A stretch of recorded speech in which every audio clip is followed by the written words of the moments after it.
Yes, I am live. Shabbat Shalom. Shabbat Shalom. All praise to the Most High, yeah, for this day. Checking in from the Kodesh Gardens here on the homestead. Hallelujah. Hallelujah. It's been a day where we are to rest according to the word of the Most High. Shabbat. Um, there's been a bit, I guess now it's around the neighboring communities today on the Shabbat. Let you have a praise. But let you have a praise because um, people are all gallivanting, not keeping the Shabbat as he said to rest on the seventh day. But yet you have a praise. So today, I just want to come to you right live here from the homestead, just to chat about, keeping it short. I won't keep it too long. There's something that came to question and some stuff that I've seen, and just want to point a couple of scriptures to have some, to trigger the thought and to have people thinking on these things and to check them out for yourself and to meditate, especially for those of the relatives and the brethren and people who are still in Christendom, in Christianity, and calling themselves Christians. So I want to just ask a question and to bring it in our broadcasting live here from the homestead. And I want to just read a couple of things here from scripture. So as you see, the topic says, the disciples, what were they called by their fellow Yahudites, Yahudims? Well, what were they called by their fellow Yahudims? Um, you know, this has been something I've heard when, we talk to our fellow Christian brethren or even sisters. They mention that, you know, the Messiah, and saying that according into the scriptures, it says in the book of Acts that they were first called Christians in Antioch, and the people, they will attest that this is the first place it shows that these men follower of the Mashiach, of the Messiah, Yeshua, was called Christians. And and yes, that is written in the book. It is written in the book. But I wanted to point out some few other thought-provoking scriptures. And these are thought-provoking scriptures for people to think on and to pray to the Most High to open the understanding of the truth and to search the scriptures to find the truth, and to be filled with the Ruach HaKodesh for it to reveal all the truth for those who seek to serve the Most High. Yeah. So first the first thing I want to read here in the scriptures, it's where it was said they were first called Christians in Antioch. And this is in the book of Acts, Maasayim, in the book of Acts, reading from verse 26, chapter 12, verse 26. This is Acts chapter 12, verse 26. And it says, and when he had found him, he brought him unto Antioch. And it came to pass that a whole year they assembled themselves with the called out assembly, and taught much people. And the disciples, the Talmudim, the disciples were called Christian first in Antioch.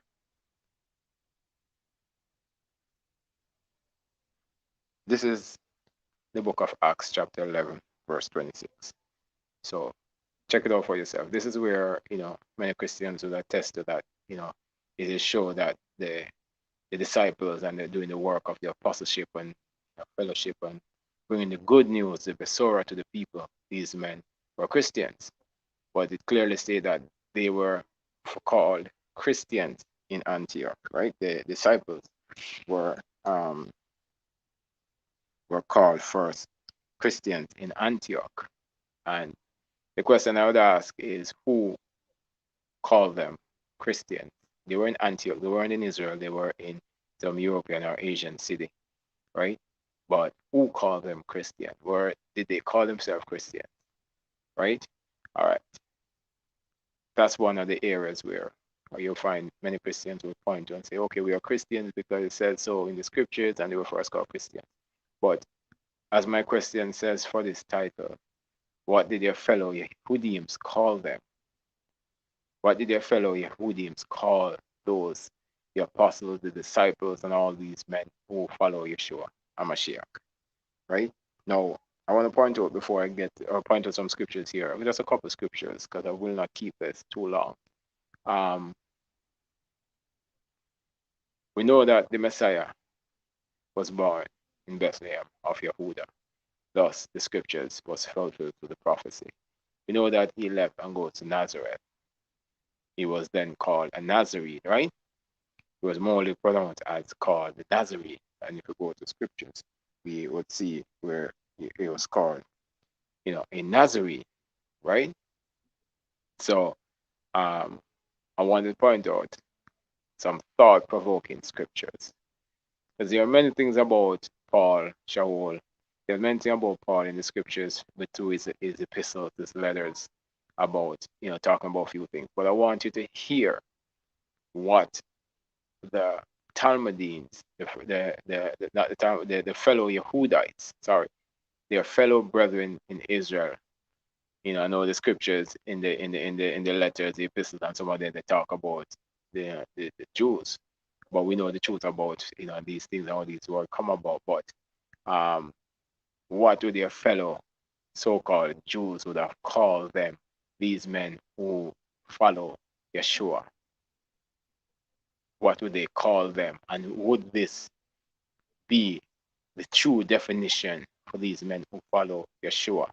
Or is the definition that they were called by some other heathen nations or the Gentile nation, Christians, which would be the true? What is the true? What would they be called true by the people who knew them and probably grew up with them, or the people who they are trying to bring over into the truth of the vessel of the good news?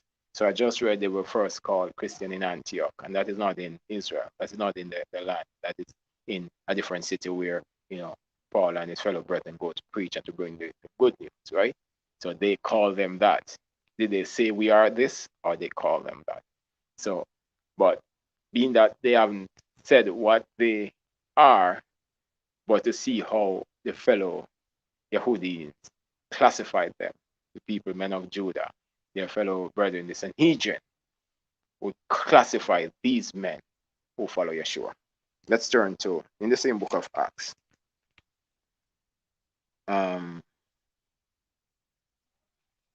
The same book of Acts, I want to turn to, and I want to turn to Acts chapter 24, right? I want to turn to Acts chapter 24 and see what these, the high priests and these people of the Pharisee and these scribes and Pharisees and Sadducees and these people of the Sanhedrin and these men who are leaders of Israel, what they call the men who follow Yeshua. And it was not. They didn't call them Christians, as Acts has pronounced. So these are thought-provoking questions, they're thought-provoking scriptures for you to read, seek the Most High, and get some understanding, and to get into the truth of the Most High. Because it says, you shall know the truth, and the truth shall set you free in your quest to find the truth about the Most High and His Son, Yeshua HaMashiach. So these are thought-provoking scriptures. I just read one in Acts chapter 11. Here's Acts 24, and I'm going to read it from verse 1 to about 5 or so. Yeah, so let's read from verse 1, chapter 24.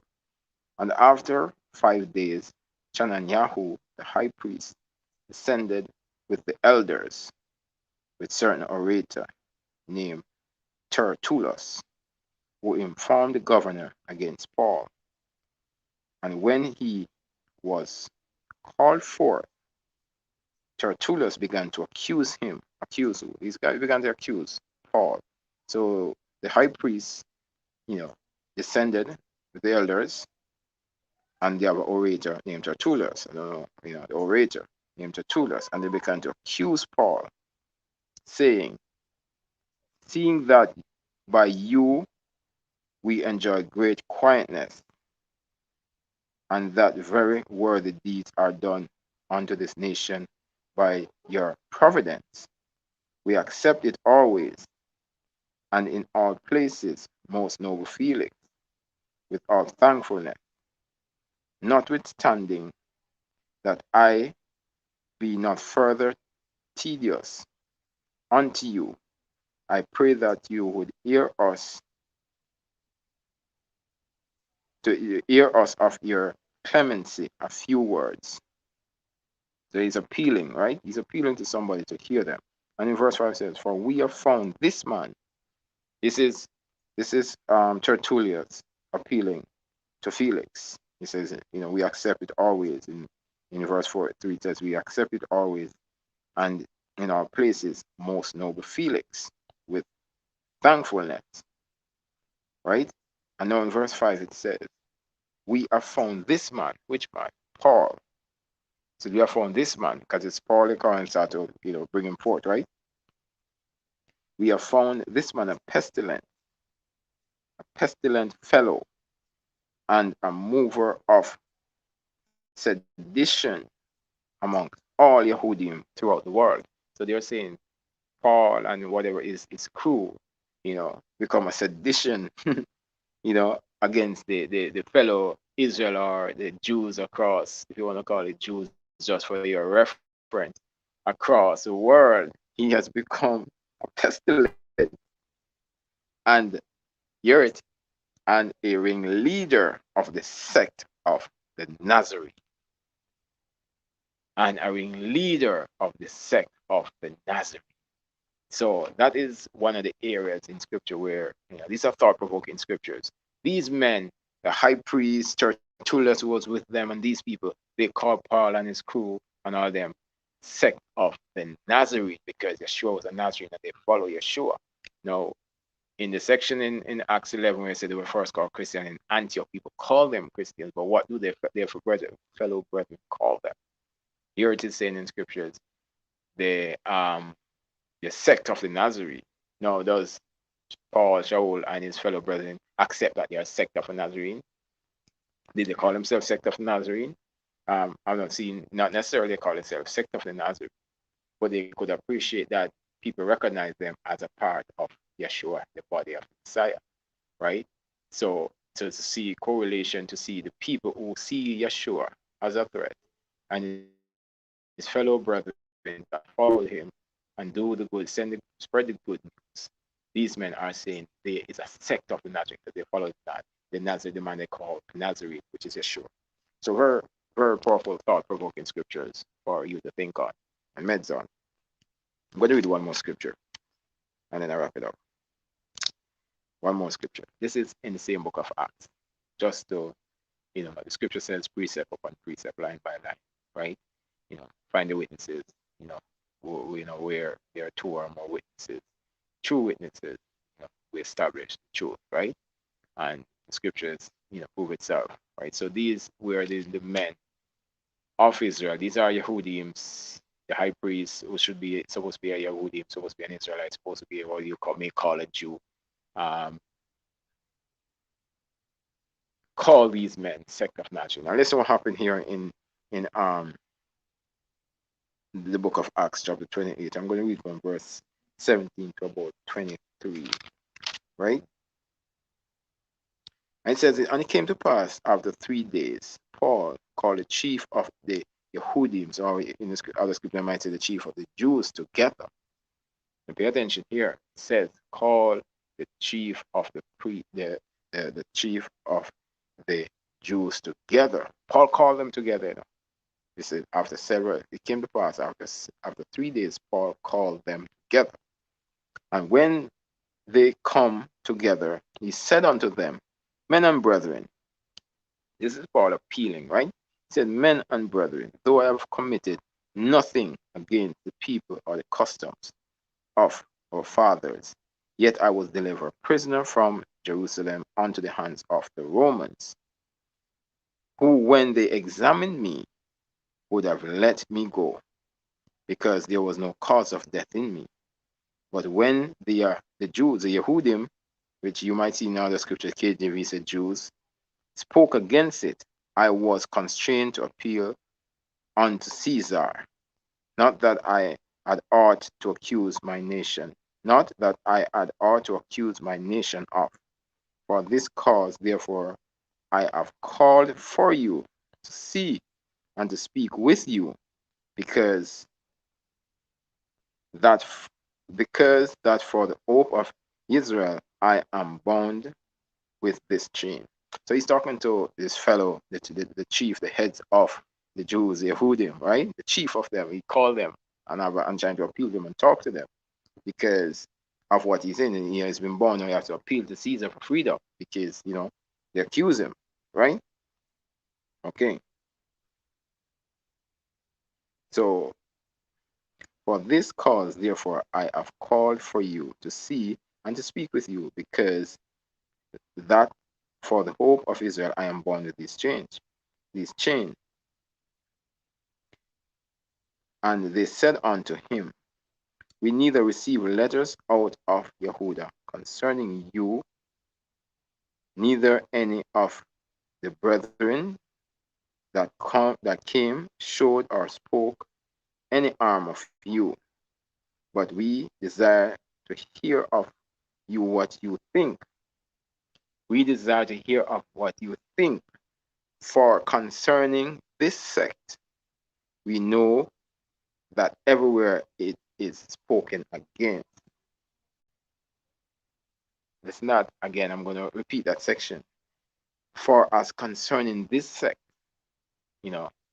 to just prove again what I just read in the previous book of Acts, the sect of the Nazarene, concerning this sect, we know that everywhere it has been spoken against. So this is what the chief, and they're saying the heads of Israel are saying, or the heads of the Jews, what you might call it, are saying, for your sect, we know that has been spoken against all over, right? Everywhere it has been spoken against. And when they had appointed him a day, there came many to him unto his lodging, whom he expounded and testified the kingdom of the Creator, persuading them concerning Yeshua, both out of the law of Moshe and out of the prophets, from morning till evening. So, I wanted to point out these two thought-provoking scripture. These two thought-provoking scripture, and the other one that I read earlier in Acts 11. So this is Acts chapter 28, reading from verse 17 to 23, and I read Acts chapter 24, reading from verse 1 to 5, and I read Acts chapter 11, reading verse 26. Acts chapter 11, reading verse 26. I read three sections in the book of Acts, and the question remains: the follower of the Messiah, the disciples, Paul, and all his company, what would more likely be a proper description for them? Is it Christians, which they were called in a Gentile nation city? Or is it the sect of the Nazarene showing allegiance to Yeshua HaMashiach, the Messiah, when he walked? These are thought-provoking scriptures for you to think on, read for yourself, meditate. Because I realize many of our Christians, they see a lot of stuff in scriptures that they gravitate onto it quickly because they say it's in the books and it has to be. Yeah, I did declare that you will send a strong delusion. Yeah, I did declare in the scriptures itself, said, I will send a strong delusion for you to believe a lie because you won't believe the truth. So we have to be in the rock to understand the strong delusion, stay away from it, right? And many Christians will say Paul denounced the laws, and he said the law doesn't exist and the law doesn't know this, and the law is not void. And they talk about Paul about we are in grace not by law, and not understanding Paul writing to their own instruction. And here in the book of Acts, which I just read, let me just repeat that before I close up. In the same Acts chapter 28, in the last verse that I read, in verse 23, it says, and when they had appointed him a day, there came many to him into his lodging, to whom he expounded and testified the kingdom of the Creator. This is Paul talking to the heads of Israel, the heads of the Jews, so to speak. Testify about the kingdom of the Creator, persuading them of Yeshua, which he is a messenger of. Testifying of Yeshua, both out of the law of Moshe, out of the prophets, from morning till evening. So who want to think that Paul and those guys didn't deal with the laws and the statutes and say it's done away with? This is what they use. The scriptures is what they use to bring the good news to the people, because obviously you would know, for any conscience and thinking person, the New Testament wasn't there when these men walked, because they are the New Testament. It wasn't there when they walked. So what did they bring the good news to the people with? Yeshua came bringing the good news. What was the good news? So something to think on, thought-provoking scriptures. You think on these things and know that you should be seeking the truth, and it shall set you free. With that I say shalom, stay safe wherever you are out there, in the name of Yeshua Mashiach, for the Most High righteous kingdom. Hallelujah.